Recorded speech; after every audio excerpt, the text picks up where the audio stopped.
Bonjour à tous, je suis Sandrine Gouraud, énergéticienne et thérapeute holistique, certifiée notamment en hypnose régressive, en coaching de l'état d'esprit, mais aussi en PNL. Dans ma vie d'avant, j'étais assistante de direction, et puis un jour, au bout de 16 ans, j'ai tout quitté. Tout quitté pour suivre ma voie, mon chemin, ma passion, être énergéticienne. Ce métier passion me permet de vous accompagner, aujourd'hui, dans la libération émotionnelle de vos blessures, grâce aux nombreux soins énergétiques de reprogrammation présents sur mon site sandrinegouraud.com, abordant ainsi chaque thème sous 3 angles différents mais très complémentaires.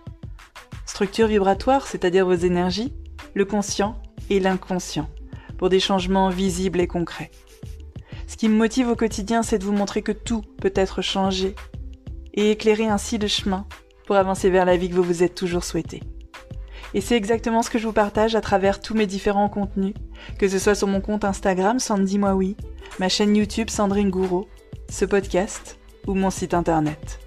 Je vous souhaite une très belle écoute de ce podcast.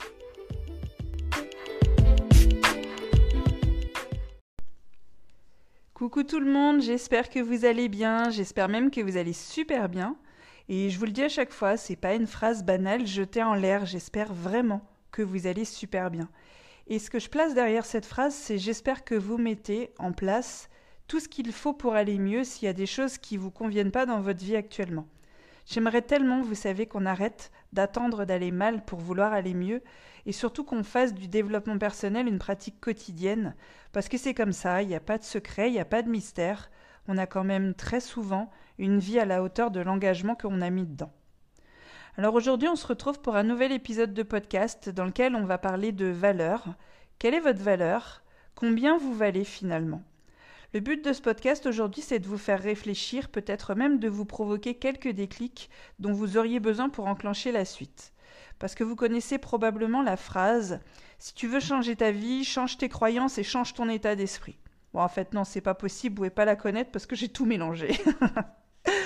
Donc, je vous disais, on va parler de valeur. Alors, c'est un terme un peu flou finalement. On va parler d'avoir conscience de sa véritable valeur et d'arrêter de se brader dans sa propre vie. Arrêtez de brader vos tarifs si vous êtes entrepreneur et arrêtez de vous brader tout simplement au quotidien dans tout ce que vous faites. Regardez, on va commencer par quelque chose de tout bête. Quand quelqu'un vous dit « merci », ne lui répondez plus jamais de rien ou « il n'y a pas de quoi ». Parce que ce que vous venez de faire, c'est pas rien. Et oui, il y a de quoi. Alors vous allez me dire non, mais c'est rien, c'est juste une petite phrase, c'est juste une petite expression comme ça. Alors déjà, dans un premier temps, je vous renvoie vers un podcast que j'ai fait il y a pas longtemps sur les expressions qui façonnent littéralement notre vie. Et d'un autre côté, je vais réappuyer justement en enfonçant le clou une fois de plus sur toutes ces expressions. On n'y fait tellement plus attention qu'elles ont fini par complètement nous conditionner. Parce que oui, quand on vous dit merci et que vous répondez « il n'y a pas de quoi », vous êtes ni plus ni moins en train de dire « franchement, il n'y a pas de quoi me remercier, parce que ce que j'ai fait, c'est rien, ça vaut rien, mon temps ne vaut rien d'ailleurs, et mon savoir-faire ne vaut rien ». Alors que, peu importe que vous lui ayez sauvé la vie ou que vous soyez venu pour plier son linge, vous avez fait quelque chose qui a de la valeur. Parce que vous avez de la valeur. Allez hop, on commence fort. Je ne sais pas pourquoi je suis toujours énervée. Mais en fait, je ne suis pas énervée, je suis passionnée. Ça ressemble un petit peu à la même chose. Il y a la même énergie qui est mise dedans, en fait. Mais ça, c'est parce que je sais à quel point ce genre de sujet, quand on commence à les mettre en lumière et à les voir différemment, ça peut réellement changer la vie. Bon, alors maintenant, on va parler d'un sujet que je maîtrise, c'est-à-dire moi. Voilà, c'est moi. Ma vie, mon expérience, mon propre chemin. Vous savez, quand j'ai démarré mon activité professionnelle, il y a bientôt 5 ans maintenant, comme je me lançais dans un métier dans lequel j'allais aider les autres, j'étais absolument incapable de fixer un tarif. Parce que j'estimais, comme beaucoup de gens, que quand tu as un talent, alors il y a des gens qui vont dire don, quand tu as un don. Bref, j'aime pas trop ce mot. Donc quand tu as un talent, tu te fais pas payer. Alors, on a tous des talents. Et je souhaite à tout le monde de pouvoir vivre de son talent. Vous imaginez un peu le conditionnement qui te pousse à croire que si tu as du talent, il vaut tellement rien que tu ne devrais pas pouvoir gagner ta vie avec. Et du coup, vous comprenez pourquoi ? Vous comprenez, c'est tout à fait... Vous comprenez Pourquoi il y a beaucoup de gens qui ne peuvent pas vivre de leur activité? Ou alors même encore, qui se lancent jamais à vivre d'une passion parce qu'ils sont persuadés qu'on n'a pas le droit de se faire payer pour ça. Et j'ai remarqué que cette attente de bénévolat, elle est sur certains métiers et pas sur d'autres. On n'ira a priori jamais voir un boulanger pour lui dire qu'il a un talent pour faire du bon pain et que franchement, c'est une honte internationale qu'il se fasse payer pour ça. Ça nous viendrait pas à l'idée. En revanche, pour les métiers qu'on va appeler du bien-être ou de l'accompagnement, à partir du moment où on a estimé que c'était utile et que ça pouvait littéralement changer la vie de quelqu'un, ça nous titille un peu de savoir qu'on peut vivre de ça. Enfin, soyons honnêtes, ça nous titille un peu de savoir que les autres peuvent vivre de ça. Et pourtant, c'est un métier comme un autre. Et c'est réellement une croyance limitante à déconstruire. Si c'est votre métier actuellement ou si vous voulez en faire votre métier, par la suite, vous avez le droit de vivre financièrement de ce qui vous passionne, de ce pourquoi vous êtes doué, de ce qui vous fait vibrer. Et si vous aidez les gens, c'est encore mieux. C'est pas du tout un frein. Donc revenons à mon histoire. Je me faisais pas payer au début, je demandais aux gens de me donner ce qu'ils voulaient. On était plutôt dans le système du je te rends service. Je vais être très honnête avec vous, 9 fois sur 10, je ne recevais jamais rien, alors qu'on avait bénéficié de nombreuses heures avec moi pour avoir des séances. Sauf que ça correspondait parfaitement à mes croyances limitantes et à mon état d'esprit du moment. Et c'était, tu peux pas te faire payer quand tu aides les autres. Ben voilà, t'as passé des heures à aider les autres et par le hasard qui n'existe pas, tu ne l'as fait quasiment qu'avec des personnes qui n'ont rien payé en retour. Ensuite, au fil de mon travail de développement personnel, j'ai accepté de me faire payer pour ça. Mais comme j'étais au début de ce travail de développement personnel, je mettais un tarif très bas qui reflétait absolument pas ni le temps, ni l'énergie, ni la qualité du travail fourni. Mais c'était une étape. C'était une étape pour moi pour comprendre où j'en étais, où je me situais. Jusqu'au jour où j'ai été suffisamment stable dans ma posture en ayant balayé la plupart des croyances limitantes sur ce sujet et où j'ai pu réellement faire en sorte que je sois rémunérée à ma juste valeur cette fois-ci. Quasiment chaque jour, je reçois en coaching ou juste en message privé sur les réseaux la problématique d'une personne qui ne peut pas vivre de son activité aujourd'hui. C'est généralement une personne dans un domaine un peu similaire au mien ou tout simplement plus large, dans le bien-être, l'accompagnement à la personne. Systématiquement, c'est une personne qui a des difficultés avec le fait de recevoir de l'argent sur le travail qu'il ou elle fournit. Parce que tout ça, ça part de la valeur que tu donnes à ta personne. Déjà, si tu as été formé, si tu as des compétences particulières, ça a une valeur. C'est pas rien. T'apportes une valeur. Il y a la valeur de ton temps, si tu y passes 1 heure ou plus. Finalement, combien ça vaut 1 heure de ton temps à toi? Combien vaut 1 heure d'une personne comme toi, qui a un talent particulier, qui a des connaissances particulières? Souvent, on pense que si on aide, on n'est pas légitime à se faire payer. Et pourtant, tout le monde aide quelqu'un d'une manière ou d'une autre. On va reprendre notre exemple du boulanger, parce que là, il n'y a que celui-là qui me vient en tête. Il t'aide, parce que grâce à lui, tu manges du pain. A priori, sans le boulanger, tu n'en manges pas. Voilà, il va falloir que tu apprennes à en faire toi-même. Donc, le plus important, c'est de travailler sur les croyances limitantes que l'on a sur ce qui bloque actuellement dans notre vie. Et on en revient, peu importe le problème, toujours quand même très souvent à la valeur qu'on a de soi. Si tu sais que tu vaux beaucoup, et ça ne concerne pas que l'argent d'ailleurs, si le temps passé avec toi est un temps de qualité, tu arrêtes de le consacrer à des personnes qui n'en voient pas la valeur. T'arrêtes de te brader, t'es pas un objet de seconde main sur l'étal d'une brocante. Non mieux, tiens, t'es pas un objet de brocante, tu sais, sur la nappe, à même le sol. Non, t'es un produit de premier choix. Et que tu sois entrepreneur ou non, finalement, c'est la même chose. C'est important de te voir comme ça, comme un produit de premier choix, une personne de qualité. Je pense, alors c'est une opinion personnelle, bien entendu. Alors, en même temps, j'ai dit je pense. Je pense qu'on a un peu trop pris l'habitude de prendre sans rien donner en retour.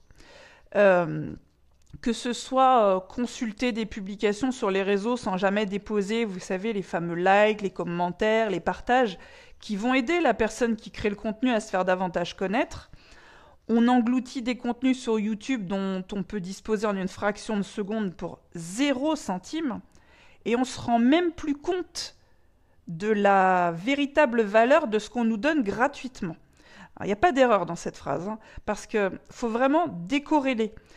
C'est pas parce que vous avez accès à un contenu gratuit qu'il n'a pour autant aucune valeur. De la même manière que ce n'est pas parce que vous allez acheter une formation, je ne sais pas moi, à 3 000 €, je crois que j'en ai vu passer une à ce prix-là, qu'elle aura pour autant une grande valeur.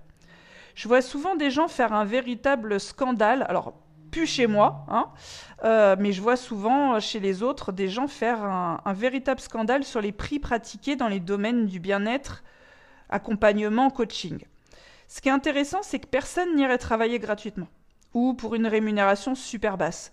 Et pour autant, on va attendre de certaines personnes, dans certains types de métiers, de faire ce que l'on ne ferait pas nous-mêmes. Je pense qu'une personne dans le domaine de l'accompagnement, coaching et compagnie, qui donc aide les gens au quotidien, par exemple, à avoir une meilleure posture dans leur vie pour se sentir mieux, ne peut pas ne pas connaître sa véritable valeur et se brader.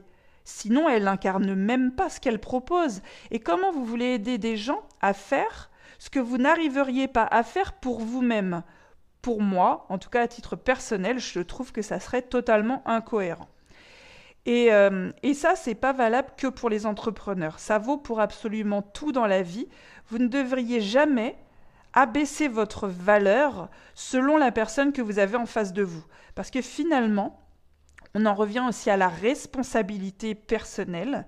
C'est à chacun de travailler sur sa vision de la valeur, mais également sur sa relation avec l'argent. Par exemple, à une époque, on me demandait beaucoup des codes promo. Alors, de manière gentille ou agressive, ça dépendait. Et je me souviens que la dernière fois qu'on m'en a demandé un, j'ai eu une réponse assez brutale, mais que j'avais déjà vu passer chez quelqu'un d'autre. Alors bon, je l'avais clairement pas inventé, je l'ai réutilisé parce que je l'avais trouvé vraiment génial. J'ai pris le temps de discuter avec la personne et de lui demander son métier. Elle m'a répondu assistante de direction, donc là on était pile dans mon ancien métier. Je lui ai demandé, je sais plus comment j'ai tourné ma phrase, mais j'ai dû lui demander un truc du genre c'est quand la dernière fois que tu as proposé un code promo à ton chef pour qu'il te rémunère moins cher?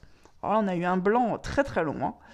Et alors, la suite de la conversation a été un tout petit peu moins calme parce qu'elle m'a répondu que ça n'avait rien à voir, que je confondais tout. Sauf que pour moi, ça a tout à voir. Dans les deux cas, il s'agit d'un métier. La seule différence se situe là où toi, tu l'as rangé dans ta tête. Visiblement, pas dans la même catégorie que les autres métiers. On ne va pas demander un code promo à un garagiste ou à un boulanger ou à une assistante de direction. On va aller le demander à quelqu'un qui propose des accompagnements, du coaching, parce qu'on a fait en sorte de sortir ces métiers-là de la catégorie des métiers, on va dire, habituels. Je vous disais, c'est à chacun de travailler sur ses croyances limitantes et sur son état d'esprit du manque ou de l'abondance. J'ai conscience, pour connaître les deux côtés, finalement, que quand on est dans un métier plus classique comme je l'étais dans ma vie d'avant, 9h-18h, avec beaucoup de temps de transport, beaucoup de contraintes, on peut ressentir parfois beaucoup de frustration quand on voit des gens vivre une autre vision du travail que celle que l'on a. Parce que c'est bien ça dont il s'agit à la base. C'est deux visions du travail qui, à un moment donné, se confrontent. Et en fonction des croyances limitantes qu'on a sur le sujet, on peut réagir de manière plus ou moins agressive. Mais surtout, on peut se bloquer. Alors après, je vous rassure, ça se travaille, parce que moi, j'ai réussi à passer d'un modèle à un autre, et pourtant, je peux vous garantir que c'était clairement pas gagné. Mais on ne peut pas avancer avec une mentalité de manque, c'est-à-dire quand on trouve que tout est toujours trop cher, parce que c'est pas le prix qui est trop cher, surtout quand on sait que souvent le même prix, on le met dans quelque chose de parfaitement inutile, mais avec ce que j'appelle une récompense immédiate, du type la pizza à la pizzeria, l'abonnement sur une plateforme de streaming, bien d'autres choses qui me viennent pas en tête nécessairement, mais il y en a plein. C'est que souvent on pense que c'est pas accessible pour nous. On pense que c'est pas la vraie vie, parce que c'est pas notre vision du travail.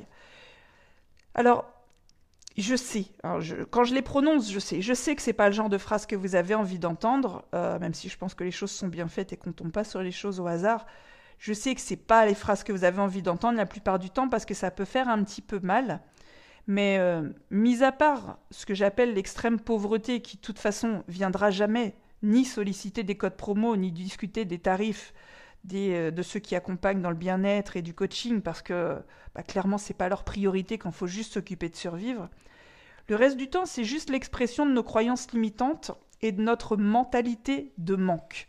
Je peux vous dire en toute honnêteté que toutes les personnes qui sont venues me voir avec de grandes difficultés financières, je leur ai offert plein de choses. Et vous savez quoi ? Ils n'ont pas changé leur vie. Aussi triste que ça puisse paraître, entre quelqu'un à qui tu offres et quelqu'un qui vient de son plein gré et qui s'engage financièrement à acheter quelque chose, ils n'ont pas le même résultat. Et ceux à qui tu offres, ils n'ont pas changé leur vie et surtout, c'est un truc très intéressant, ils sont rapidement revenus demander de leur offrir d'autres choses. Il y a une phrase, il faut que j'essaye de m'en souvenir, on dit souvent « Si tu veux aider un peuple, ne lui donne pas du poisson, apprends-lui plutôt à pêcher. » Et c'est exactement la même chose. Il y a des personnes qui ne veulent pas aller plus loin que leur état d'esprit du manque actuel. Et je sais que vous allez m'en vouloir pour ça, mais c'est pas grave. Parfois, vous voulez juste du poisson. Vous ne voulez pas apprendre à pêcher. Vous voulez juste qu'on vous donne du poisson. Seulement, puisque vous n'avez pas appris à pêcher, vous ne saurez jamais vous en sortir tout seul, contrairement à la personne qui aura bien voulu apprendre à pêcher en comprenant et en acceptant que du coup, comme on ne lui donnait pas du poisson, elle allait peut-être pas manger tout de suite. Elle n'allait pas manger avant un certain temps, en attendant de pouvoir pêcher elle-même. La mentalité du manque, ça cherche toujours à payer le moins cher possible le travail des autres tout en se demandant pourquoi on n'est pas payé plus cher dans notre propre métier. La mentalité du manque, c'est celui qui veut vendre sa maison le plus cher possible, tout en achetant une maison le moins cher possible. Si là, tout de suite, vous avez envie de dire « Ah bah oui, c'est normal », vous savez exactement où vous vous situez. La mentalité du manque, elle trouve que tout est toujours trop cher et que c'est pas normal que les autres puissent vivre de leur activité et que franchement, ils pourraient faire un effort. La mentalité du manque, elle en veut au patron, elle en veut aux propriétaires, elle en veut aux gens qu'elle estime être riches. La mentalité du manque, elle souffre de l'injustice et pendant qu'elle se concentre sur ce que tous les autres ont, pendant ce temps-là, elle fait rien pour pouvoir changer ça. Pendant ce temps-là, la mentalité de l'abondance, elle réfléchit, elle cherche des solutions. La mentalité de l'abondance, elle vend des vieux vêtements et des vieux livres pour se payer des formations. La mentalité de l'abondance, elle refuse d'aller boire un verre en terrasse et elle met cet argent ailleurs. La mentalité de l'abondance, elle arrête de vouloir tirer tout le monde vers le bas en pensant qu'il y a trop de riches. Non, elle souhaite tirer tout le monde vers le haut en pensant qu'il y a trop de pauvres. La mentalité de l'abondance, elle pense que tout est possible et qu'il y a toujours quelque chose à faire. Alors, je vous ai un peu menti aujourd'hui parce que je vous ai dit bienvenue dans le nouvel épisode de ce podcast, mais on était davantage sur une séance sous forme de podcast. Parce que plus vous allez soigner votre relation à l'argent et à la valeur, de manière générale, moins vous allez manquer de quoi que ce soit. Pour terminer sur une note un peu plus générale, vous n'êtes pas quelqu'un qui n'a pas de valeur. Vous avez une valeur, peu importe le diplôme que vous avez aujourd'hui, c'est pas nécessairement ça qui fait votre valeur. Vous pouvez avoir moins de diplômes que quelqu'un, mais plus de connaissances pratiques sur le terrain. Vous pouvez avoir moins d'expérience que quelqu'un et pour autant avoir une vision unique, très percutante. Et c'est pour ça qu'on ne peut pas déterminer comme ça à l'emporte-pièce une valeur unique pour toutes les personnes. Vous avez votre propre valeur unique et croyez-moi, plus vous allez donner de la valeur à qui vous êtes et à ce que vous faites, entrepreneur ou non, et ça va se retranscrire autour de vous parce que, je vous disais, pour la petite histoire, à une époque, on discutait mes tarifs en permanence, mais j'étais bien moins cher qu'aujourd'hui. On discutait mes tarifs en permanence parce que moi, j'étais pas à l'aise avec mes tarifs. J'avais honte de me faire payer. Je trouvais moi-même que c'était pas normal. Énergétiquement, j'attirais quoi ? J'attirais des gens qui venaient me rappeler ce que je pensais déjà de moi-même. À partir du moment où j'ai suffisamment travaillé sur moi, sur mes croyances limitantes, sur mon état d'esprit du manque, j'ai adopté une autre posture et je n'ai plus jamais, ou alors pour rester vraiment très honnête, très occasionnellement, genre une fois dans l'année, attiré une personne qui vient m'écrire pour débattre de mes tarifs, alors qu'ils sont plus élevés qu'à l'époque. Donc, vous remarquerez que les gens sont souvent le reflet de ce qu'on pense à l'intérieur de nous et finalement, plus on vous attaque sur un truc, plus ça indique que c'est le point de blocage actuel. Et d'ailleurs, vous-même, à titre personnel, plus vous allez attaquer quelqu'un sur un point en particulier, plus ça montre que ça chatouille, ça bloque. Alors, je vous disais, vous avez de la valeur. Votre travail, quel qu'il soit aujourd'hui, a de la valeur. Et c'est juste à vous de déterminer laquelle. Donc voilà, c'est tout pour moi aujourd'hui. C'était un peu cash. Bon, je pense que vous l'avez compris, c'est à mon image, hein, c'est comme ça. C'est un sujet que j'avais envie d'aborder depuis longtemps et je pense que le format du podcast est super bien pour ça. Sinon, bien entendu, je vous rappelle que j'ai signé un livre aux éditions Très Daniel et qui sortira cette année 2024. Je l'ai bientôt terminé, il avance super bien, je vous en reparlerai. Parce que vous faites partie clairement de cette incroyable aventure. Je vous souhaite plein de bonnes choses. Laissez se faire le travail, digérez tout ce que je viens de vous dire et prenez bien soin de vous et on se retrouve très bientôt.